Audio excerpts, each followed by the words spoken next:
Hello and welcome to this special edition and the coverage for the recent developments in the Middle East and the efforts of President Abdel Fattah al-Sisi and Foreign Minister Dr. Badr Abdulati to be de-escalating the situation, de-escalating the tensions and ending the war, and to be shedding more light on the efforts of Egypt to be ending the war between Iran, the United States and Israel.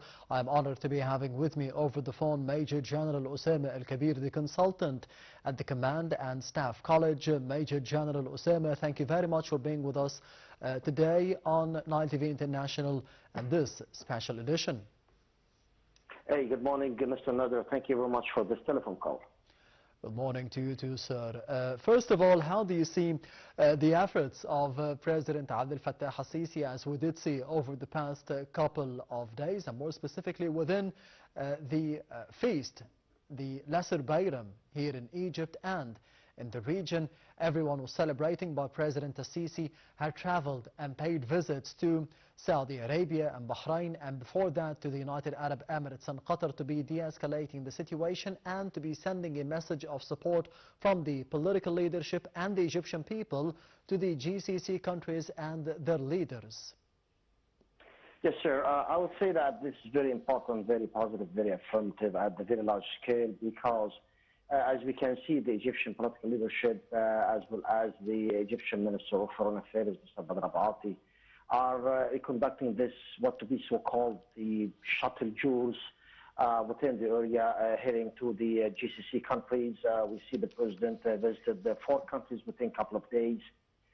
This is very important because we understand exactly what are the consequences of such a war. It seems to be endless, at least from the perception of the Middle East, because we see the United States now is like giving too many paradoxes and contradictions within their speeches. So that's why I would say the political leadership of Egypt and the Ministry of Foreign Affairs are exerting the efforts, diplomatic efforts, tour here and there, go back and forth, just to make sure and to pull all the ropes to one end, and to try to convince people and convince political entities within the world. And speaking here also about the European Union, as you understand, we have very good relations with the European Union as well. And please, let's get everyone here to the table and open the files and papers and see what are the most optimal, peaceful, good resolutions we can get out of this. Because, as we can understand, Mr. Nader, that the circle of such war now is just like a heat, like getting wider, and the escalation is very fast and quick. And we spoke about 3 countries by the very beginning of this war. Now we can hear about other something like 10 or 12 countries are involved with, and other. Nevertheless, they didn't retaliate, yes, but Yes. 6 countries in the GCC. Now we're talking about Iraq to Jordan being hit and struck.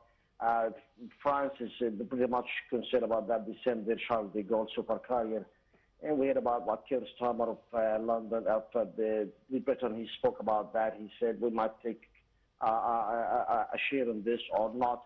It's getting wider, and we understand if everybody get to get much more wisdom supposed to be having within the mentality of the leaderships all over the world, the consequences will be very harmful and bad to the whole region of the Middle East and subsequently to the whole globe. Yes, you mentioned, Major General Osama Al-Kabeer, the latest developments in the region and the efforts of President Abdel Fattah al-Sisi, as we did see today during a phone call between himself and the Indonesian President Prabowo Subianto. And the main statements of His Excellency President Abdel Fattah al-Sisi are the messages of support and solidarity with our brothers in the Gulf Cooperation Council states. And today we have seen another statement by the Foreign Ministry of Egypt condemning the attacks of Iran against the GCC countries. How do you see the efforts of Foreign Minister Dr. Badr Abdulati, as we did see yesterday, contacts and regular contacts between himself and his counterparts from Iran? Abbas Araghchi, for example, Hakan Fidan of Turkey, and Pakistan, as well as the U.S. Special Representative for the Middle East, Steve Witkoff. This took place yesterday, and the statement for today was condemning the attacks once again of Iran against the GCC countries. Right, and let's speak first about the Egyptian political leadership and this telephone call we conducted with the Indonesian president. And Mr. Nader, as you understand, that Indonesia have taken a big share within the last negotiations before the agreement of 15th of October 2025 that been signed here in Sharm el-Sheikh. And Indonesia plus Turkey, Qatar, Egypt, Pakistan, UAE, and Kingdom of Saudi Arabia also. That we call them the group of the Group 8. Those who all went to the New York and to Mar-a-Lago in Florida to discuss and negotiate about the final arrangements about that agreement. So Indonesia is a very important player here in this problem since the beginning. If we do recognize that the problem of Iran now actually relates to what happened in Gaza something like a couple of years ago. That's first of all. Secondly, yes, the connections in between the foreign minister and other like his counterparts within even Pakistan or Turkey, as you understand also, these two countries from the Group 8 also, and that's why we can say that the Egyptian political leadership and the Foreign Ministry, Ministry of Foreign Affairs are going in parallel lines altogether to one end, which is trying to grab all the respective countries that we are leaning on who took part within this issue more than like 5 or 6 months before. Yes. And so they are the pillars you can count on, and they understand the problem, and they have good voices within the American administration. So again, yes, let's salute the Group 8 one more time. And of course, we do condemn, we denounce, and we rejected the Iranian to target the GCC countries, even though they have some military bases, American bases on the shores or nearby the cities. But it seems that the rockets have targeted also other like civil places, like infrastructure places, installations, water desalination station, some airports. We have some the hotels and some tourism areas. This is very refused by the Egyptian perception, and again we condemn that. However, we still can help doing this thing to be in a good way in a diplomatic situation channeled. Yes, sir. Yes, and within the statement of the Foreign Ministry for today, the statement also hailed the step by the U.S. President Donald Trump to be stopping the attacks, the intended attacks against the energy facilities of Iran, and to be postponing such attacks due to the ongoing negotiations or the ongoing talks, according to the statements of the U.S. President Donald Trump. And the Foreign Ministry of Egypt called for the return to the negotiating table. How did you see the developments for today to be stopping the intended attacks according to an ultimatum or a deadline that was supposed to be ending tonight at 9 p.m. According to the U.S. local time? Yes, yeah, so it should have been time. ending right now. How do you see this step, that there is negotiation, talks going on between the United States and Iran, but Iran is denying that the talks are ongoing? Right, exactly what you just mentioned now is pretty much important. You know why? Because now we heard that proposal from the U.S. President Donald Trump himself. Yes. And he said, okay, we will delay the couple of days the timeline, and we'll extend it for other five days, and then after that we can give a good proposal about ending the war within 15 points. That's very important. But how could this be like implemented on ground while the airstriking still attacking Iran? So when you attack Iran, and they understand that very well, when they attack Iran, Iran would retaliate. And the retaliation now, the Iranian retaliation within the last couple of days was very, very dangerous and very sensitive, because, as you understand, they hit some other places, like pretty much close to the Imana reactor. I think something like 15 up to 16 kilometers maximum. And they hit like a very, very residence area. This is now, it seems that they have something in hand. Their ballistic missile reserve is still hitting something. So yes, first of all, as you said, we need to convince the American administration to stop attacking them, as well as we can grab Iran to the table.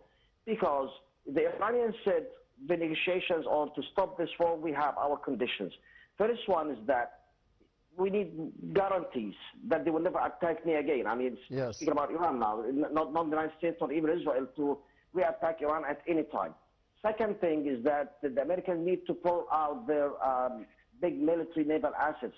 Speaking here about Gerald Ford, and the other one was called the Abraham Lincoln. And Yes. the third thing is that the Iranians need compensation. They are seeking for redemption now. They need to act sort of remuneration. You need to pay for what you have devastated here in our country, and what about the souls went out. So it's very complicated. So to pull Iran to the table, specifically that Iran sees that it has now, yes, a little bit strong military hand. They can use it. I'm speaking about the missile reserve they have in hand. Yes. But you know what, Mr. Nader, it's something like 10 minutes before we talk about in this telephone call. It seems that one of these media channels said the Iranians are thinking a little bit about the Trump proposal.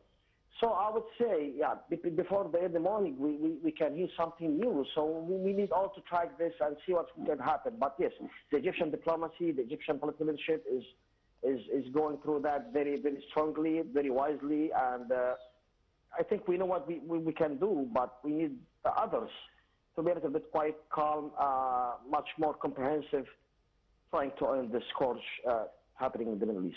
But speaking about the other parties, and more specifically regarding the United States and the U.S. President Donald Trump, this prolonged war for the past 3 or 4 weeks without authorization from the Congress, do you think that there will be consequences regarding such a decision? Yeah, no, that's a very smart question, by the way, yes. And that actually was like the question mark to be raised like automatically when this war started, because as we talked before that, we talked about that before, like they have defined some political objectives but to be achieved by the war itself, but the military strategic objectives were not crystallized. And that was the Congress, the military committee, I think, in the Congress was asking the Pete Hegseth, the Ministry of War now, not Ministry of Defense, and his subordinates and the deputies, what are your objectives? At what time we can end this war? What's the end state? Now we have exerted much more power. We spent like $2 billion. I think now we are maybe approaching $15 billion on this war. And Yes, Major General Osama Al-Kabeer, the consultant at the Command and Staff College, thank you very much for being with us tonight on Nile TV International, and this special coverage regarding the latest developments in the region and the efforts of Egypt to be de-escalating the tensions in the Middle East. And this brings us to the end of this special edition. Thank you for watching, and goodbye.